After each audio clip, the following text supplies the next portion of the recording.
Okay, so let's map out placemat number 1. This is where you need your 24-inch ruler. This is really going to come in handy for you. The hardest part really is making the outline for this and trying to make it nice and square and straight. So I'm going to let you witness my struggle here. Now keep in mind, this is 44 inches wide and we're only doing 2 sets of 14, so you don't have to mark this all the way at the top. You can give yourself some room to maybe practice some of the free motion quilting designs and get this sucker on there. So I'm not going to put this all the way at the top because I need to practice with my metallic tension just a little bit. I'm going to put my first straight line down, and I'm just kind of gauging how far away this ruler is from my edge to verify how straight it is. The worksheet that I have for y'all, if you notice, it has some blue lines and it has some purple lines. Don't worry about marking the purple lines. That's something that we can do on the machine. We're going to worry about marking the blue lines. And if you notice, we've dissected this into a grid.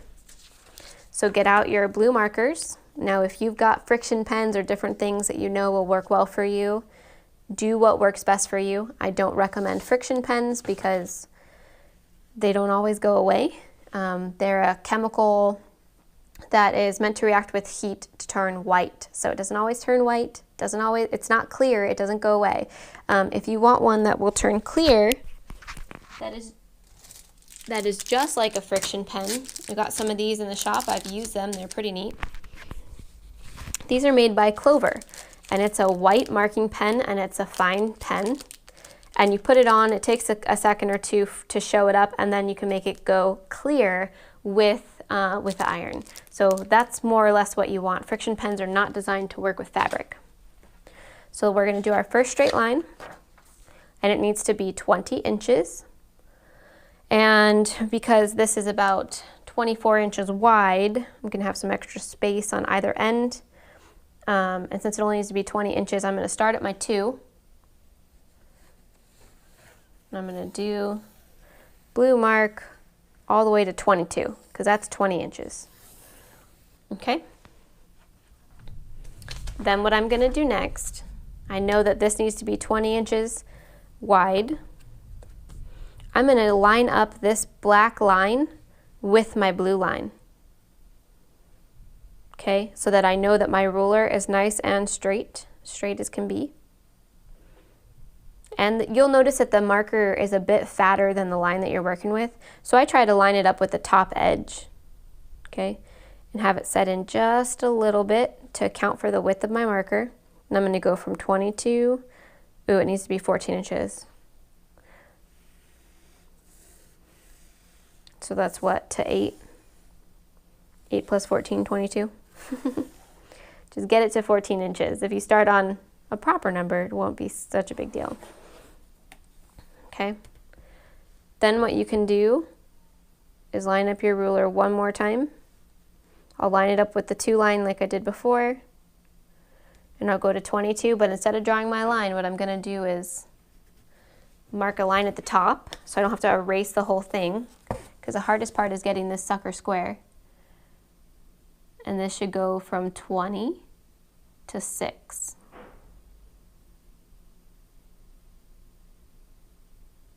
And it about does. So we'll go from 20 to 6. See how that's off by about an eighth of an inch? And we'll line this 2 up with the 22. So this line is a little curved out this way, but you know what, it's off by like an eighth of an inch, so I'm good with it. I find that the less you care about some stuff, the easier your life is. That's not enough that's going to make or break the bank. Okay, so we've got our first outline. Next we want to do our inside outline, which is this square here. Okay, let me get a highlighter to better illustrate that.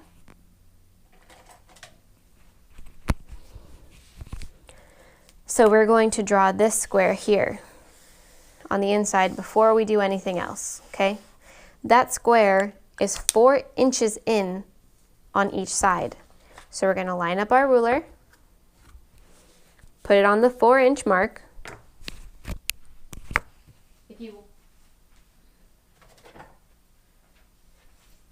If you want to make your life easy, you'll get some of that glow line tape so that you can easily see your lines. And this is a 6-inch ruler, so I'm going to put some glow line tape at the 4-inch line in 2 places because I'm doing this with a pretty long 20-inch long line. And if you notice, when I flip it over, I now have tape showing me the 4-inch mark on both sides. So I can now line up my line with the top of that blue right at 4 inches without actually having to measure a whole lot. So if you're smart, which I almost wasn't, you're going to line up one of these numbers and count 4 squares down. 1, 2, 3, 4. And you're going to start that line right there. Okay? And then you're going to count 1, 2, 3, 4. You're going to finish that line. All right?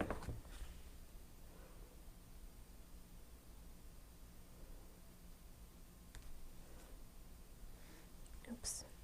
If you line up one of your inch lines, 1, 2, 3, 4. Get that in there.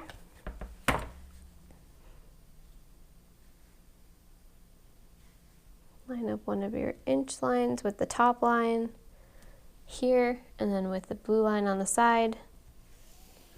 And you go 1, 2, 3, 4. So you only go to there. Okay. Then when you line up your last portion, it should meet on both sides without a problem. Okay. So this is our rectangle. Now, the rest of this is very easy. That was the hardest part. Again, keeping that 20 by 14 inch is the most difficult portion of this. I don't love moving around that big old ruler. You can if you want.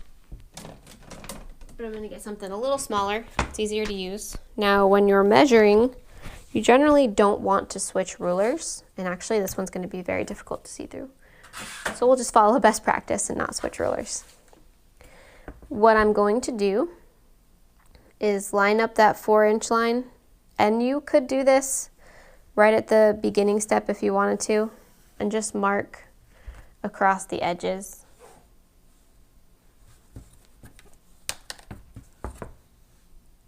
This is something that I did at the machine with a purple marker before. But it's just as easy to kind of mark this stuff off now.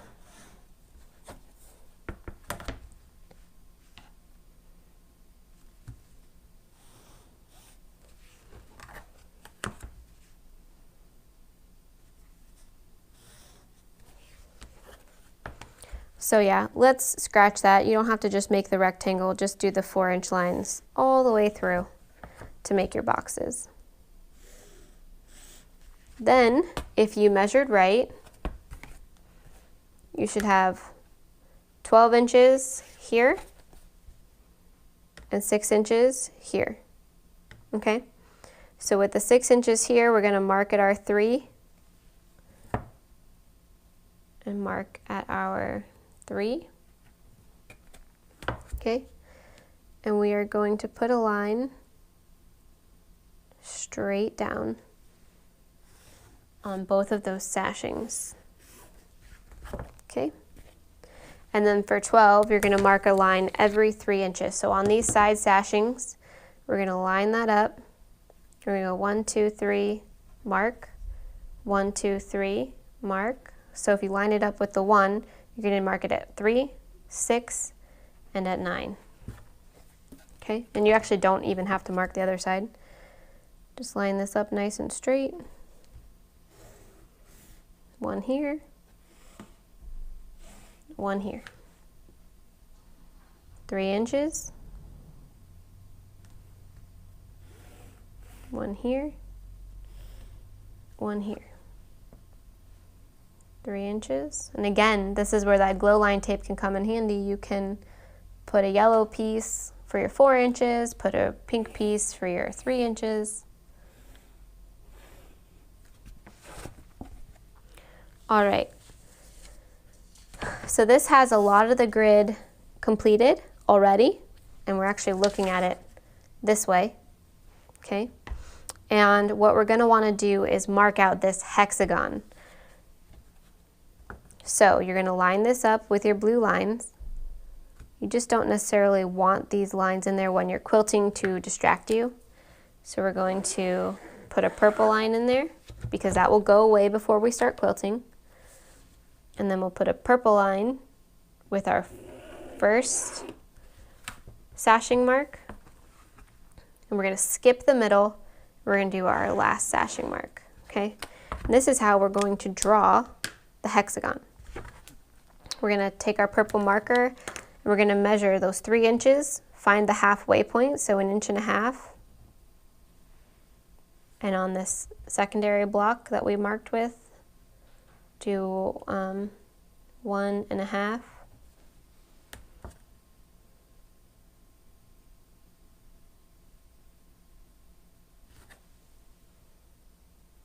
I'm sorry, the one that we skipped. So we do the 2 middle blocks at half. 1.5 inches, we're just marking the middle of those blocks. 1.5 inches, 1.5 inches. Okay, so we should have 4 tick marks in our 2 middle blocks on our sashings, right in the middle of those blocks. Those are gonna be the corners of our hexagon. Take your blue marker, okay? And right here where your purple lines intersect, it's probably hard for you to see there, but you drew a line from this line to this line with purple. And we're gonna line up our ruler with that crosshair right there, and with our marked line right here in the middle. And we are going to mark 1 line out. Same thing here from our middle mark to our crosshair.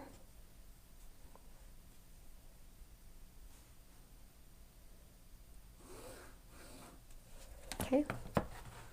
From our middle mark of our second block down to our crosshair. I'm using a fine line purple marking tool, as well as it's super humid here, so this stuff's gonna disappear in like 5 seconds. But that's okay. I only need it long enough to make my hexagon. So now I have my hexagon line in here. If going over any of these lines really bothers you, you can take a Q-tip and dab it on there and let it dry for a couple hours before you actually get to quilting it, okay? So we're almost done. We've got one more thing to mark out, and this is something that I generally would not even bother marking with on my quilt top because I would use my quilting ruler to gauge my lines. But I'm gonna go ahead and just draw my 1-inch lines. So again, if you line your ruler up right at an inch mark here, it's easy to start at 1 inch and finish out to the top.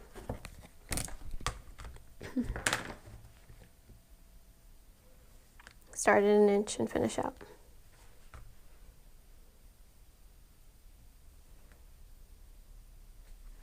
The other way you could make sure that you're measuring this properly is if you drew a 45-degree angle and you stopped your marks on those lines. But my fancy ruler does that for me, which I'll show you when I'm actually at the machine quilting. So this isn't too bad. I mean, as long as you got the markings down, that's the hardest part, figuring out how to mark before you actually take it to the machine so that you're set up for success. That is the hardest part of all of this.